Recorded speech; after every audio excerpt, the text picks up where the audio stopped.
Nessa manhã é a palavra que cura. Nós vamos viajar através de uma história muito linda e impressionante, que é provável que você já deva ter ouvido ou lido inúmeras vezes. Mas nós vamos extrair algumas lições importantes para o nosso crescimento espiritual, para a nossa vida cristã. É importante estarmos sempre aprendendo. E o sábado é justamente a ocasião oportuna para esse enriquecimento bíblico espiritual e eclesiástico, né? Todos encontraram? Capítulo 7 do livro de Lucas.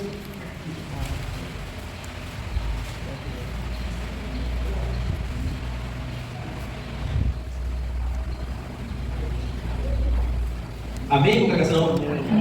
Esse também foi fraco. Tem gente procurando ainda, amém? Amém. Tem alguém procurando ainda? Levante a mão aí, não achou ainda? Você não disse Eu o entendo versículo. que é muito difícil de encontrar, né, no livro de Lucas. Cadê o versículo? Brincadeira. Versículo. Capítulo 7, tá? Aí agora eu vou falar o versículo, viu, irmão? É só para poder dar uma pausa para o pessoal encontrar, para a gente não. Porque às vezes a gente fala muito rápido e a pessoa fica procurando uma pessoa do lado e tal. Então, assim, para a gente focar a nossa atenção aqui. Então, a partir do verso 1 tá, até o verso 10. Beleza? Vamos ler? Nós vamos fracionando, tá, os textos até chegarmos ao versículo final. E a gente vai dando detalhes, explicando, fazendo aí a aplicação dos textos. Bom? Vamos ler o verso primeiro. Tendo Jesus concluído todas as suas palavras dirigidas ao povo, entrou aonde, igreja? Cafarnaum. Entrou em Cafarnaum. Jesus estava próximo do mar da Galileia, pregando, ensinando e realizando muitos milagres. E aqui, a partir do verso do capítulo 5, 6, 7, lá no livro de Mateus, fala das bem-aventuranças do monte, ali do sermão do monte de Jesus, onde Jesus pregou, Jesus ensinou. Posterior a isso, ele se dirigiu até Cafarnaum. Cafarnaum, para quem não sabe, Cafarnaum se tornou o ponto central do ministério de Jesus, a ponto de ser chamada a cidade de Cristo, a cidade de Jesus. Cafarnaum recebeu esse nome em homenagem ao profeta Naum. Provavelmente foi ele que deu início a essa cidade, foi um dos edificadores dessa cidade. Ela não era uma cidade muito grande, mas fazia parte ali da área do território de Israel. Ficava ao norte do mar da Galileia. Tá? Se tornou uma referência por conta da presença de Cristo. Foi aonde Jesus desenvolveu a maior parte do seu ministério, ensinando, pregando e curando muitas pessoas. Inclusive histórias grandiosas, de milagres incríveis, como a história do paralítico, onde seus 4 amigos o levou até a casa onde Jesus estava pregando. E outros mais, como o filho da viúva Naim, que havia sido ressuscitado. E outras histórias mais. Mas a gente vai focar aqui, principalmente nessa história. Jesus entrou na cidade de Cafarnaum, e significa que ele estava retornando depois do sermão da montanha para a cidade de Cafarnaum. E algo interessante aconteceu ali. Antes de mencionar o que aconteceu, está no verso 2. Eu gostaria só de mencionar algo que infelizmente trouxe muita tristeza para Jesus, que foi o fato dele ter vindo para o seu povo, para os judeus, com o objetivo de salvar aquela nação, pela sua graça, pela mensagem de salvação, pelo seu sacrifício, mas infelizmente Jesus foi rejeitado pela sua própria nação, pelo seu próprio povo. Está lá em João capítulo 1, verso 11. Diz que Jesus veio para os seus e os seus não o receberam. A luz veio a este mundo, mas os homens preferiram continuar andando em meio às trevas. Jesus se revestiu da humanidade para poder enfatizar a salvação de maneira mais pessoal, para revelar o poder, a graça, o amor de Deus de maneira física, materializada aqui nesse mundo, de se aproximar ainda mais do ser humano com o objetivo de salvá-lo. Mas a sua nação rejeitou. A incredulidade daquele povo levou-os a virar as costas para Jesus. Faltou fé, faltou confiança no Messias, nos filhos de Deus, e não era por ignorância, irmãos, não era por falta de conhecimento. Eles tinham conhecimento, eles conheciam as profecias, eles sabiam que o Messias estava vindo, mas ainda assim não acreditavam, eram preconceituosos. Eles imaginavam uma outra forma em que o Messias viria, de uma maneira mais nobre, mais imponente. Eles não aceitavam a condição pela qual Jesus veio, de maneira simples, humilde. Para eles era difícil de acreditar que a salvação viria através de uma manjedoura, de um estábulo, de uma família tão simples, Maria e José. Muitas vezes nós também compartilhamos as mesmas reações ou ações. Muitas vezes nós faltamos fé, somos incrédulos. Muitos do povo ali, da nação, dos judeus, queria ver milagres para acreditar, queria ver manifestações sobrenaturais, sinais. Muitas vezes eles exigiam que o próprio Jesus operasse, que Jesus se manifestasse no seu poder, através de milagres e coisas sobrenaturais, para que eles pudessem acreditar. se ver. Inclusive, um dos seus próprios discípulos trouxe uma tristeza ainda mais profunda para o coração do Senhor Jesus, quando, depois de ter ouvido por 3 anos e meio, Jesus dizia: eu vou morrer, vou ressuscitar, estarei aqui para o tempo, depois regressarei para o Pai. Mas ainda disse que só acreditaria se tocasse nas marcas dos cravos em suas mãos. Quem foi esse discípulo, igreja? Amém. E Jesus disse: então, bem-aventurados são aqueles que não viram, mas creram. Que vergonha, irmão. Que vergonha muitas vezes nós passamos por demonstrar fraqueza de fé em nossos atos, em nossas ações.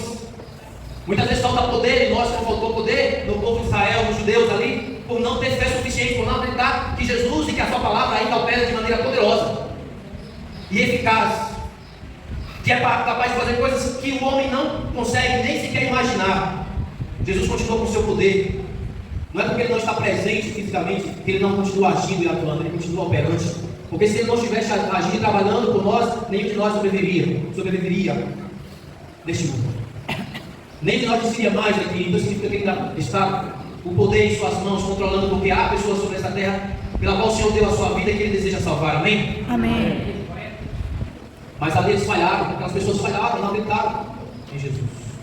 Isso trouxe decepção para o coração de Cristo. Quantas vezes Jesus também tem se decepcionado, tem ficado triste nos nossos dias, por conta que nós muitas vezes temos compartilhado as mesmas ações e reações, ceticismo, incredulidade, falta de fé, de confiança. Muitas vezes somos atrevidos, presunçosos, priorizamos a nossa vontade, os nossos conhecimentos, as nossas posses, os nossos bens, do que o reino de Deus. Vivemos às vezes uma vida cristã superficial, medíocre, sem entender que pouco tempo nos resta aqui nessa terra e que nós temos que buscar mais ainda intensamente o poder de Deus, a sua palavra, crer e não só crer, mas demonstrar a nossa fé, para que por meio da nossa fé seja tão suficiente de alcançar outras pessoas, sem precisar usarmos nenhuma palavra. Sabe o que o Senhor vai dizer que por conta dos judeus, infelizmente muitas pessoas deixaram de ser alcançadas por Jesus. Nos nossos dias não é diferente. Não é o fato de sermos legalistas, mas é o fato de sermos liberais demais, condescender, sermos concedentes com o pecado. E Jesus disse, e ele enfatizou que nos últimos dias, por se multiplicar o pecado, o amor de quase todos iria passar por um processo de esfriamento. E hoje é perceptível, é visível, a gente pode ver, não só lá fora, mas também dentro das igrejas, essa condição espiritual em que muitos nós nos encontramos. E isso tem trazido tristeza ao coração, e a esperança do Senhor Jesus é que haja uma reversão nessa situação, que haja uma conversão rápida, para que nós consigamos alcançar aquilo que o Senhor deseja nos conceder de maior valor, de maior preço, que é a salvação, que é a vida eterna. Mas só que algo de extraordinário, talvez eu acredito que um dos maiores momentos de alegria para Jesus e de emoção foi através dessa história, desse fato, do que aconteceu aqui. Porque aqui é evidente o contraste de alguém que era considerado gentil, de alguém que era considerado pagão, mas ainda assim demonstrou uma fé muito mais elevada do que aqueles que se consideravam ser o povo de Deus, os guardadores da lei de Deus. E aqui vem alguém que faz algo que realmente fez com que Jesus se admirasse, porque até então Jesus nunca tinha visto, durante o seu ministério aqui na terra, uma fé tão potente, tão poderosa, como a fé desse centurião. O verso 2 vai dizer: e o servo do centurião, a que este muito estimava, estava doente, quase o quê? A morte. Quase a morte. Mateus descreve que aquele servo que estava doente tinha uma paralisia, e é provável que, devido à paralisia, a sua situação se agravou, né? E ele contraiu provavelmente outras patologias, e isso foi piorando a situação, e ele estava prestes agora a perder a sua vida. A situação estava crítica, e aquele centurião, por amar e respeitar, e ter uma empatia, uma afetividade, né, acentuada por aquele servo, demonstrou preocupação e interesse em tentar ajudar aquele servo. Para quem não sabe, o centurião era um oficial de Roma, que tinha uma patente elevada, nobre, que tinha o comando de aproximadamente, variava de 50 a 100, que era chamado de centúria, os soldados de Roma. Ele comandava de 50 a 100 soldados. Ele tinha autoridade e autonomia de dar ordens, de comandar. Além do poder que ele tinha militar, ele também tinha poder administrativo e político. Era uma influência, era uma referência. Porém, nem todos os centuriões eram de natureza gentil, bondosa, como esse. A Bíblia o destaca como um diferente dos demais, porque esse aqui ele tinha uma empatia pela nação judaica. Ele respeitava a religião judaica. Ele acreditava no Deus em que os judeus adoravam, apesar de não concordar com a liturgia, de não concordar com a formalidade que era desenvolvida pela nação, com as tradições que eram impostas. Porque aqueles que eram gentios eram considerados, na maioria das vezes, como inimigos. Havia uma barreira de relacionamento social entre os judeus e os gentios, por conta da religião.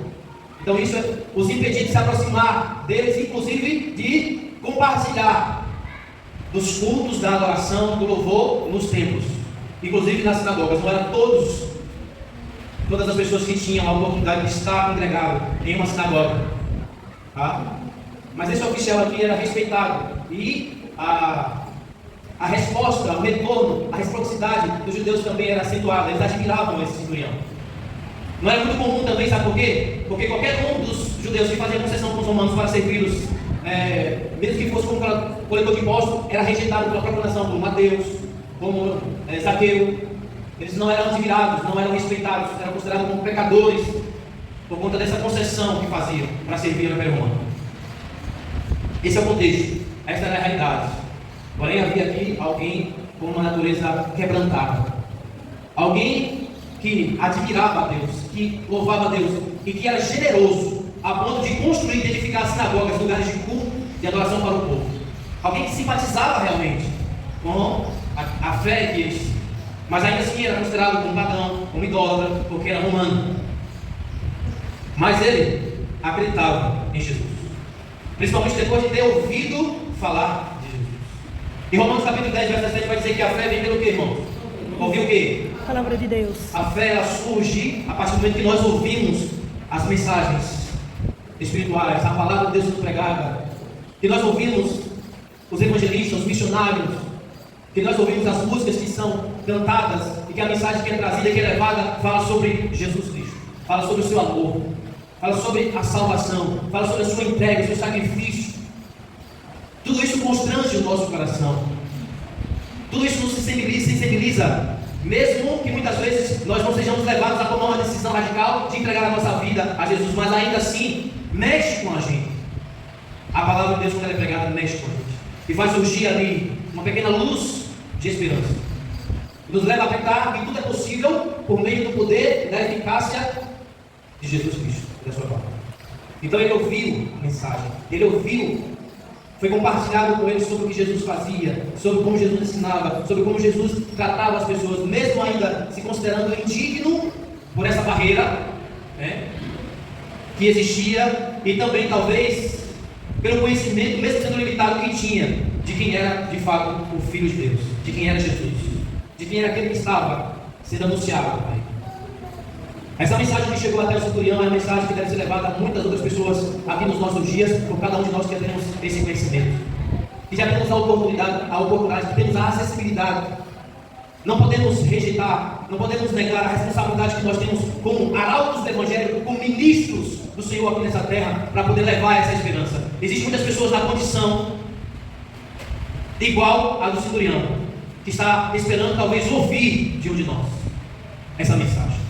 E nós não podemos nos dar ao luxo de nos contermos dentro de casa, no conforto do nosso lar, sabendo que há uma mensagem urgente, não só emergente, mas urgente, né? Aliás, não só urgente, mas emergente a ser pregada, porque envolve a salvação das pessoas, envolve a cura de muitas pessoas, envolve a libertação de muitas pessoas. E Deus confiou a nós essa mensagem, essa responsabilidade. Essa mensagem chegou até ele. E o que foi que ele fez? Ele se preocupou com aquele servo que ele tinha, porque eu amava, eu respeitava. Tinha por muito estima aquele servo. Provavelmente aquele servo realmente dava alegria ao seu Senhor. Era obediente, era subordinado, respeitava, obedecia todas as suas ordens, era proativo. Era aquela pessoa, era aquele colaborador, era aquele subordinado, aquele servo que todo mundo teria prazer de ter. Talvez seja possível. Mas agora a condição dele era uma condição triste pela enfermidade que ele tinha e que estava à beira da morte. E para aquele centurião, talvez, ou não, na sua fé, não talvez, mas com certeza a solução, a cura seria Jesus Cristo. E ele pede a alguns judeus, pela simpatia, pela amizade que tinha, no decorrer do texto você vai ver aqui, e ele pede para que os judeus ali Vá até o encontro de Jesus e peça para que Jesus venha ao seu. Atenda a sua súplica, venha ao seu encontro, atenda a sua necessidade. Os judeus foram até Jesus. Jesus estava já dentro de Cafarnaum. E quando os judeus se aproximaram de Jesus, eles abordaram a Cristo e anunciaram o desejo daquele centurião. Jesus, há entre nós um homem, um centurião romano, que é nosso amigo, que é respeitado pelo nosso povo, que tem um servo que está doente, que está enfermo, que está prestes a morrer, e ele pediu que o Senhor o ajudasse, porque ele sabe que o Senhor é o único que tem poder para isso. Por mais que eles não acreditassem em Jesus, porque nem todos os judeus que foram até Jesus acreditavam nele, foram pedir a Jesus e colocaram como motivação primária as qualificações não espirituais do centurião, mas aquilo que ele havia feito, a sua generosidade, o bem que ele havia trazido ao seu povo, aos judeus. Ele pensou no âmbito materialista, físico, e não espiritual, nas ações, na prática, e não na fé. Naquele momento que Jesus recebeu aquela mensagem, ele se prontificou e se dirigiu até a casa do centurião. Quando ele estava próximo de chegar à casa do centurião, o centurião, mais uma vez, não se contentando, pediu que os seus amigos mais próximos fossem ao encontro de Jesus. Ele dissesse para Cristo que não precisasse se incomodar. Na mente do centurião, ele achava que o fato de Jesus se deslocar até a sua casa era incômodo. Ele estava atrapalhando a Jesus. Porque na sua mente ele achava que Jesus tinha outras prioridades, que talvez aquilo, pela condição dele de ser pagão, não era tão importante, não era prioridade para Jesus. Senhor, não se incomode. Não precisa ir até a minha casa, porque não sou digno. Os amigos do centurião falaram assim para Jesus. Ele disse, Senhor, que ele não é digno de que o Senhor entre na casa dele, que ele não tem direito, que ele não tem autonomia. Agora, para pensar um pouquinho, quem era o centurião? Era alguém que tinha influência, que tinha poder, que tinha prerrogativas, que tinha autoridade dentro do Império Romano e sob o domínio das províncias ali, inclusive dentro de Jerusalém e todas as outras regiões ali. Somente em Cafarnaum o centurião tinha o controle. Ele tinha esse poder, essa autoridade. Uma ordem dada por ele deveria ser prontamente obedecida por qualquer judeu. Porém, a sua submissão a Jesus era tão grande que ele não ordenou a Jesus que fosse à sua casa. E quando os judeus estavam colocando as condições materiais, físicas, colocando ele em um nível, porque assim, às vezes nós queremos mostrar para as pessoas que alguém é importante pelo que ele faz, pelo que ele tem, por aspectos materiais, físicos, sociais, e não espirituais. Já ele se achou indigno, ele se achou sem condição alguma, nem que Jesus pudesse adentrar a sua casa, do seu lado. E essa deve ser também a nossa atitude, irmãos. Não existe em nenhum de nós direito, moral, ousadia, dignidade alguma de recebermos alguma coisa de Deus. Muitas vezes eu vejo pessoas se achando superiores pela condição eclesiástica que tem, pela condição social que tem, pela condição financeira que tem, pela intelectualidade, pela nobreza. Nada disso tem valor algum diante dos olhos de Deus, porque nada dessas coisas pode ser usada como padrão, como referência, para nos colocar diante de Deus de maneira digna, ou oferecer de nós algum direito, para que seja atendida a nossa necessidade. Verdade. Queridos irmãos e amigos, nós somos indignos. É por isso que nós dependemos da graça, da misericórdia, que é algo imerecido, algo que é feito em favor de alguém que não merece, e essas pessoas que não merecem somos todos nós. Você entende? Portanto, quando nós nos aproximarmos do Senhor Jesus, devemos nos aproximar com reverência, com temor, com o coração quebrantado. Não é com petulância, com ousadia, achando que tem mérito, que tem moral alguma para receber alguma coisa. Nós não merecemos absolutamente nada de Deus. Deus não tem responsabilidade nenhuma mais por nós, mas Ele é misericordioso. Até porque o ser humano tomou a sua decisão. A Bíblia diz que todo só entrou o pecado, porém o pecado passou. Porém, a morte passou a todos, porque todos também compartilharam do pecado. Por um só homem entrou o pecado. Porém, a morte passou a todos, porque todos também pecaram. Nós nos afastamos de Deus. E só é possível retornar para os braços do Senhor mediante a intervenção de Jesus Cristo, seu sacrifício. Glória a Deus por isso. Não há possibilidade alguma de alcançarmos a salvação se não for pelos méritos de Jesus, irmãos. Glória a Deus. E o apóstolo Paulo diz isso claramente lá no livro de Efésios, capítulo 2, verso 8, que somos salvos unicamente pela graça, mediante que a nossa fé, isso não vem de nós, é um dom de Deus, não para que ninguém se ache, para que ninguém se glorie, para que ninguém se exalte. Não importa a condição social, não importa a condição eclesiástica, não importa a condição financeira, não importa a condição intelectual que temos aqui neste mundo. Sempre iremos depender de Jesus para tudo. Verdade. Consegue entender isso? Então baixa essa bola, procure o seu lugar, precisamos colocar-nos no nosso devido lugar.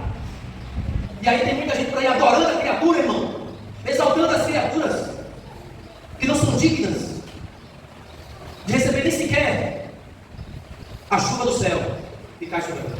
Verdade. Quanto mais ser venerado, reverenciado, adorado, se achar digno de ser considerado como Deus, isso é um absurdo, irmão.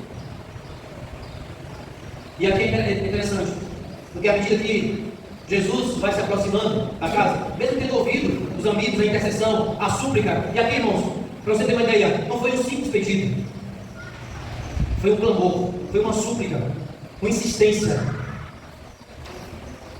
um clamor em favor da cura pelo seu servo. Mas à medida que Jesus ia se aproximando, ele percebeu que mesmo os judeus e seus amigos não conseguiam impedir que Jesus adentrasse em sua casa. Ele correu, diz o livro, diz o comentário bíblico adventista, que ele correu a encontrar-se com Jesus, porque ele não queria que Jesus entrasse na sua casa, porque ele não se achava digno de que Jesus entrasse na sua casa. Eu quero ler um texto aqui, e ele diz: Senhor, eu não sou digno, por isso que eu não vim ao seu encontro antes, porque eu não me achava na condição. Eu não tenho direito, não tenho dignidade que o Senhor entre na minha casa, eu não mereço. Irmãos, para nós é uma honra sem igual, um privilégio incomparável quando nós invocamos a presença de Jesus e temos a certeza de que, por meio do Espírito Santo, Ele se faz presente em nosso lar, Ele adentra as portas da nossa casa e faz parte da nossa família. Isso é um privilégio, irmãos. Isso é uma honra para cada um de nós. Deus desce até nós para poder compartilhar das nossas fraquezas, para poder atender às nossas necessidades, para poder cuidar de nós, para nos aproximar de nós, para se aproximar de nós. Isso é maravilhoso. Só Jesus pode fazer isso. Só Jesus tem para nos dar. E a gente precisa acreditar. Aqueles que dizem assim: Senhor Jesus, eu não sou digno que o Senhor entre na minha casa. Basta que o Senhor diga uma palavra. O Senhor só precisa dizer uma palavra e meu servo vai ficar curado. Eu creio nisso. O Senhor não precisa pisar os pés em minha casa. Porque quem sou eu? Quem sou eu para recebê-lo? E olha que ele era centurião, era oficial, era alguém de uma nobreza muito considerável entre os romanos e entre o povo judeu. Mas ainda assim se considerou indigno da presença de Jesus. Não precisa entrar na minha casa, Senhor. Eu não mereço. Mas diga uma palavra e eu creio que meu servo vai ficar curado. Olha que coisa incrível. Diga apenas uma palavra. Ele diz assim: eu sei que o Senhor tem autoridade para isso, porque eu tenho. Eu sou subordinado à autoridade, a ordens, mas também tenho sob o meu comando soldados que me obedecem. Eu digo para eles: vão, e eles vão. Eu digo para eles: venham, eles vêm. Eu digo para os meus servos: façam isso, e eles fazem. Eles estão debaixo da minha autoridade, das minhas ordens, e eu tenho poder para isso. Por isso, eu quero compartilhar com vocês o que a serva do Senhor falou aqui. Ela teve um vislumbre maior, porque a Bíblia de fato é um resumo.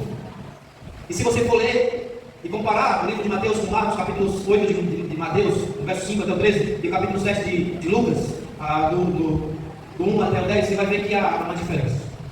Mateus é mais direto, ele já menciona a pessoa do centurião.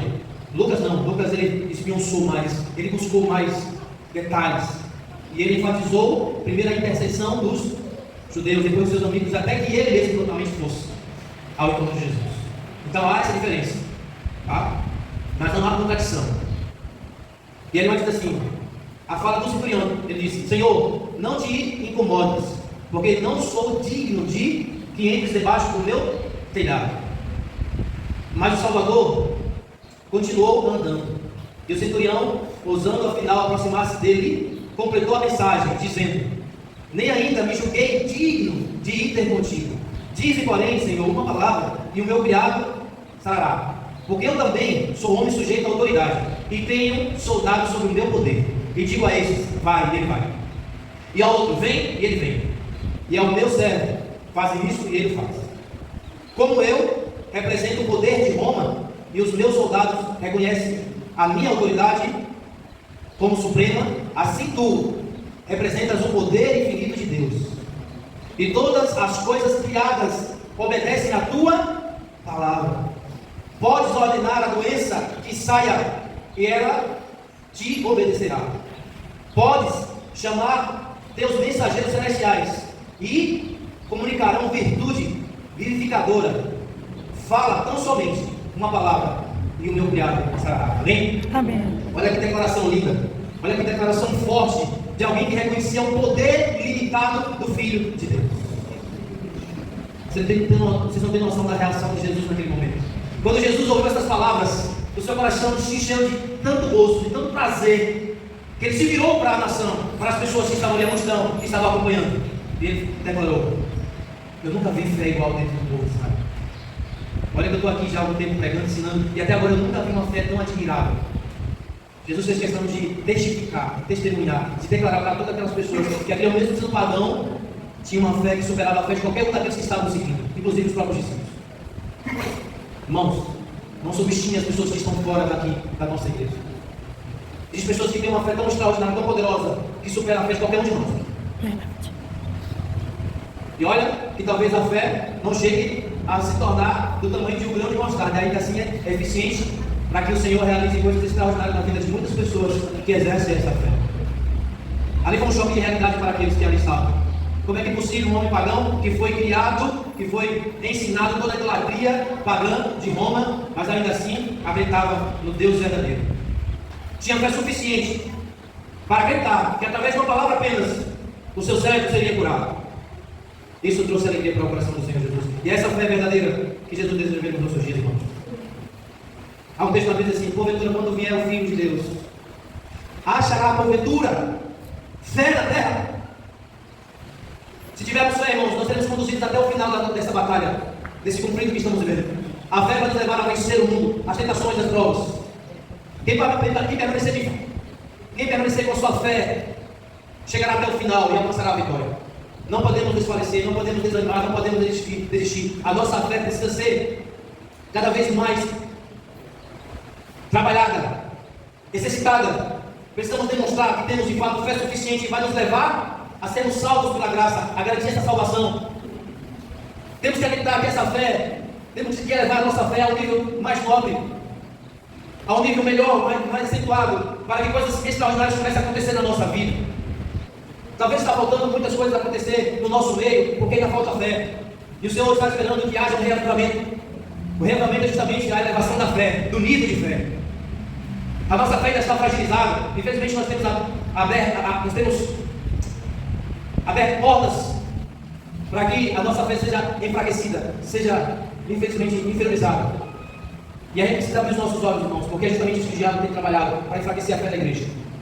Fazer a igreja perder o poder, perder a sua eficácia, a sua eficiência, perder a noção, perder a lógica das coisas, perder a vida espiritual.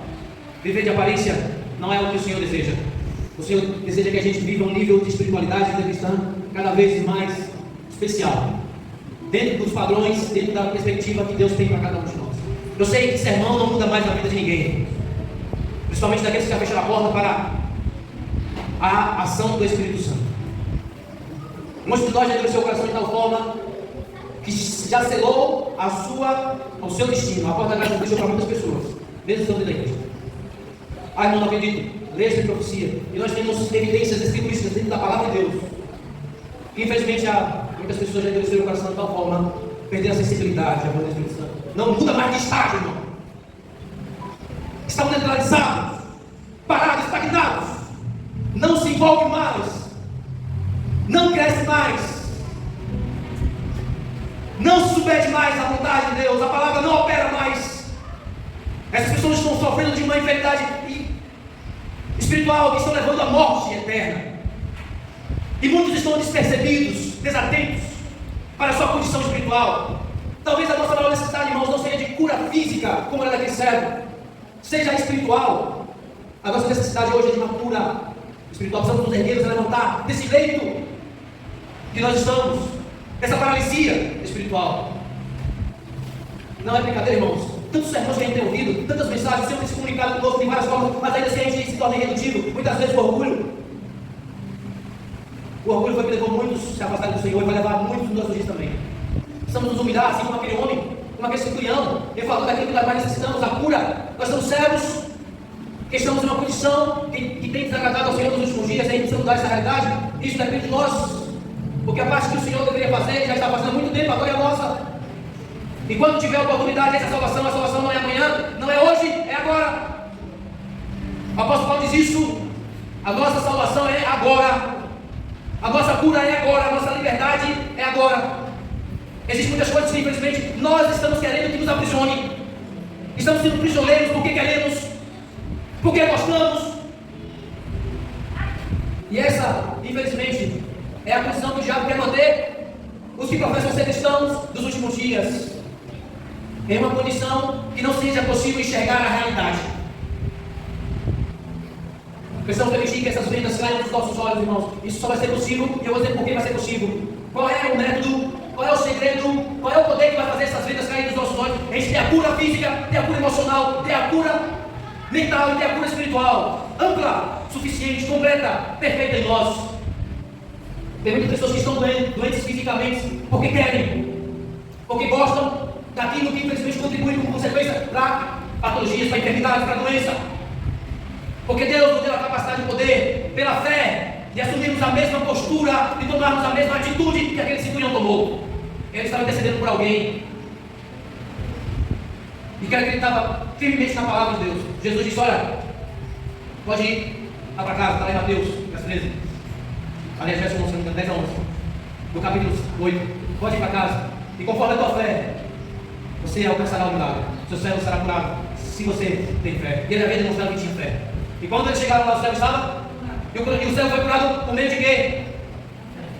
O servo foi curado por meio de quê, igreja? Fé. Foi da fé? Não, irmãos. Não foi da fé. Não é a fé que cura ninguém. A fé não cura ninguém, irmão. Quem cura é a palavra de Deus. Foi Jesus que disse que aquele servo estaria curado. Você entende o poder que a palavra tem? Isaías 55, verso 11, assim: toda palavra que sai da minha boca não voltará para mim vazia, antes será realizada aquilo que me apraz e prosperará naquilo que desejo. A palavra de Deus é eficaz e tem poder. Hebreus capítulo 4, verso 2 diz que ela é mais cortante do que uma espada de dois gumes, transpassa a alma, o coração, separando o que é bom do que é mal, eliminando todo vestígio daquilo que é promíscuo, daquilo que é pecado, daquilo que é prejudicial à nossa vida espiritual, à nossa saúde. Traz consciência firme. O poder de Deus, através dessa palavra, é eficaz para transformar a nossa mente, o nosso coração, para mudar o nosso destino, a nossa realidade, para fazer uma conversão genuína acontecer em nós. A partir do momento que eu creio, aquele servo diz: Senhor, o Senhor, diga só uma palavra, não precisa de casa, a tua palavra é suficiente, porque a tua palavra tem poder. O apóstolo Paulo, Romanos 1,16, vai dizer assim: eu não me envergonho do Evangelho, porque é o quê? Poder de porque Deus. é o poder de Deus. Irmãos, me perdoa, mas a gente deixou de acreditar no poder que a palavra de Deus tem. Muitos nem trazem mais a Bíblia, que é a palavra de Deus para a igreja. Outros nem buscam mais a palavra de Deus em casa. Está lá, jogada, rejeitada, empoeirada. Assim como os judeus rejeitaram Jesus, nós nos últimos dias estamos rejeitando a palavra. Somos crentes, a maioria de nós, sem poder, porque não nos incorporamos à palavra de Deus, ela não habita em nós. O maior desejo de Deus é que essas palavras sejam tão vivas em nós, e não só em papel, mas em nós, porque vai chegar um dia em que o Senhor desejará ver em nós essas palavras sendo saltadas da nossa boca, como se a Bíblia por inteiro estivesse dentro da nossa mente e do nosso coração. Jeremias dizia assim: as tuas palavras, Senhor, logo as comi, elas foram doce e alegria no meu coração. Comer, irmãos, é se envolver com a palavra, é estudar, examinar e buscar.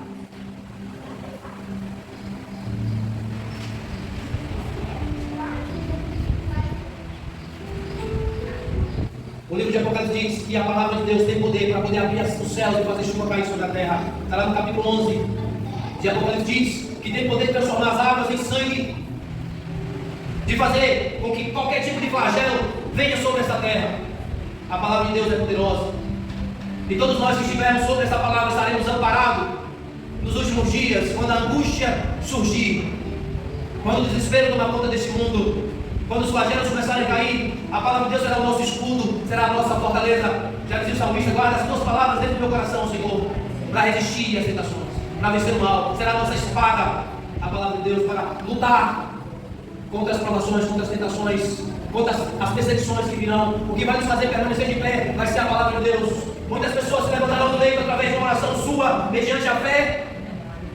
Mas não é a fé somente, é as obras também envolvidas com a fé. Porque o apóstolo Tiago vai dizer que assim como o corpo sem o espírito é morto, assim é a fé sem as obras. E as obras vêm de um coração transformado, de um coração ligado a Cristo, por meio da sua palavra, que é um dos meios pelos quais nós nos comunicamos, ou que ele se comunica conosco. Não existe crente longe da palavra de Deus. Ou estamos alicerçados sobre a palavra, ou estamos tão vulneráveis a ponto de sermos alcançados pelas setas do maligno nos últimos dias. Ninguém poderá permanecer de pé se não estiver sobre a palavra de Deus. Irmãos, mas eu não estou falando de carregar a Bíblia na mão para as proclamações, para ir para a igreja. Eu estou falando de intimidade, de relacionamento, de estudo, de acreditar, de você falar a palavra de Deus, assim como Elias, dizer assim: não vai chover por 3 anos e meio, e não chover, pela palavra do profeta, pela palavra do sacerdote, pela palavra do missionário, pela palavra do obreiro, pela palavra do ancião, do pastor, do líder, do membro da igreja, que estava ligado, esteja ligado à palavra de Deus. Ela é poderosa. De você olhar e dizer: irmão, não se preocupe, a sua filha vai ficar curada, porque eu vou orar por ela nessa noite, e amanhã tenha certeza de que ela vai estar melhor, e ela vai ter alta de tarde. Você sabe o que é isso, irmão? Só quem fala com essa autoridade é quem sabe que está certo, que está alicerçado sobre a palavra de Deus. Todos nós podemos, todos nós, irmãos, sem exceção alguma aqui, porque todos nós somos chamados. Estamos na mesma condição, não existe ninguém melhor do que ninguém. Todos nós possamos alcançar aquilo que Deus espera da vida espiritual, porque a palavra está disponível para cada um de nós. Amém, glória a Deus. Que ela seja poderosa e eficaz na nossa vida, para curar a nossa vida espiritual, para curar o nosso corpo, para curar a nossa mente, irmão, para curar a nossa família, nossos relacionamentos. Que ela seja poderosa para transformar as nossas habilidades em dons. Que ela seja poderosa para transformar os nossos dons em ações práticas. Porque tem pessoas que vão ser alcançadas pela palavra de Deus mediante instrumentos humanos. Nós não somos nada mais nada menos do que instrumentos nas mãos de Deus para compartilhar, comungar, para anunciar essa palavra poderosa. E assim como foi no passado, assim como foi na Idade Média, assim também será nos dias da vida do Filho de Deus. Amém. Haverá um povo remanescente, cheios do poder da palavra de Deus, e farão coisas extraordinárias. Mas não serão todos, irmãos. Mas nós somos nessa manhã essa posição. Tem pessoas que estão precisando de cura, não só física, mas espiritual. E nós precisamos acreditar no poder da palavra de Deus nos nossos dias. E através da nossa fé, da oração, da intercessão, assim como aquele centurião, precisamos demonstrar amor, a fé e empatia com essas pessoas. Eu digo, sabe por quê? Porque esses dias tinha alguém precisando de oração, mas não pediu. Mas teve alguém que orou. A situação dela não era uma situação tão grave, mas tão delicada. Porque qualquer modo poderia comprometer até a sua vida. E estava irredutível, não estava conseguindo os resultados. Mas alguém orou e intercedeu. E no dia seguinte, a situação dela mudou. Glória a Deus. Ela melhorou, se recuperou e hoje está em casa. Amém? Glória a Deus. Porque alguém orou, mesmo talvez ela não sabendo. E isso vai acontecer muito mais, e depende de cada um de nós. Busque o poder da palavra do Senhor. Jesus Cristo é a palavra. Se Jesus estiver em nós, Ele disse o quê? Nós podemos fazer qualquer? Se Ele estiver em nós podemos fazer qualquer coisa. Repita comigo, irmão. Se Ele estiver em nós, podemos fazer qualquer coisa. Se Ele estiver em nós, podemos fazer. Cremos. E lembre-se, quero finalizar aqui, concluir aqui. Lembre-se de uma coisa. No livro de Mateus, no capítulo 8, nos últimos versos dessa história, Jesus vai dizer assim: infelizmente não, ele fala assim: muitos dos que agora não fazem parte do povo de Deus, dos que estão no reino de Deus, virão do Oriente, do Ocidente, e tomarão a mesa junto com Abraão, Jacó, com Isaac e Jacó, no reino dos céus. Mas muitos dos que estão no reino, infelizmente, serão lançados fora. E ali haverá ranger, choro e ranger de dentes. Deus estava dizendo, infelizmente, muitas pessoas, pela fé que têm em Jesus Cristo, serão alcançadas. E que um dia farão parte da igreja do Senhor. Enquanto outros que, infelizmente, não têm fé nenhuma, que estão vendo aqui de aparência, abandonarão as fileiras. Abandonarão a coroa. Você sabia que existe uma disputa pela salvação, irmão? Não seria assim o desejo de Deus, mas infelizmente há. O livro de Zacarias diz que existe 1/3 só de pessoas que serão salvas, enquanto 2/3 serão destruídos. Está no capítulo 9.